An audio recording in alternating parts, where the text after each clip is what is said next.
for the K1 women. Be interesting to see what she's putting out and how her progress is going towards the Tokyo Olympics. And then we've got this brand new event in the Olympic program for Tokyo, which is the K4 500. It's going to be great to see the men's and the women's events coming down. The last couple of years, the standard's just been picking up and up and up. And then this will be the marker for the start of the season in 2019.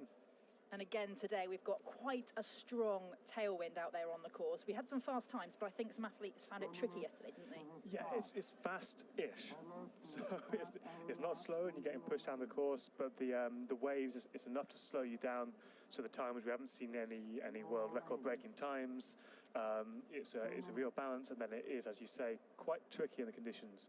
On this course in Poznan, as you get towards the finish line, the waves pick up and up. They start bouncing off the sides, off the grandstand. You can have a little bit of wash coming over from people warming up for their events. So you need to be ready for it to be really tricky in towards the line, and we have seen that catching some people out.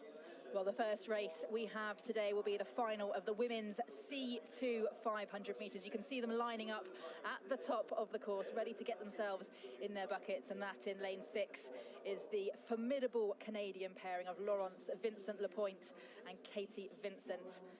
World champions in both 2017 and 2018. They will be incredibly hard to beat. Alongside them in lane 5 from Ukraine, Ludmila Luzan and Anastasia Chetverikova.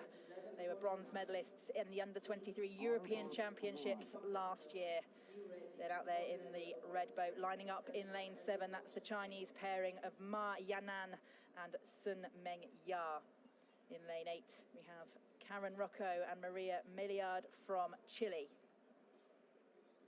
And of course, the women's C2 500 has been introduced into the Olympic Games programme for the first time.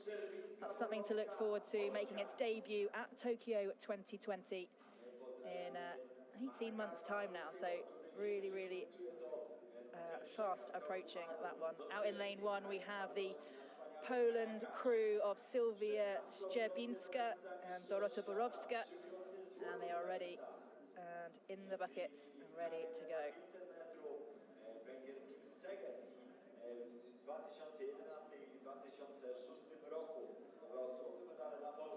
And they're out of the blocks, and it's a really, really quick start for Ukraine in the centre.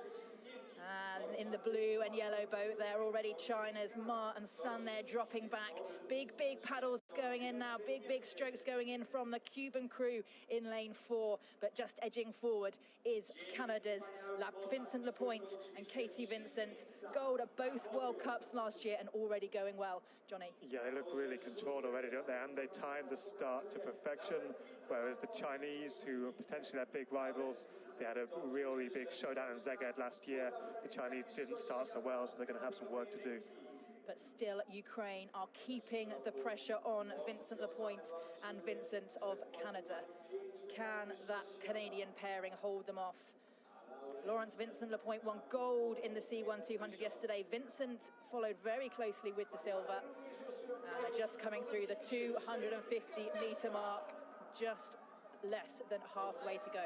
Yeah, we have a really high stroke rate from the Cubans as well. They're starting to push on. A nice young crew. They could well be challenging us, see if they could have got something left for the last part of this race.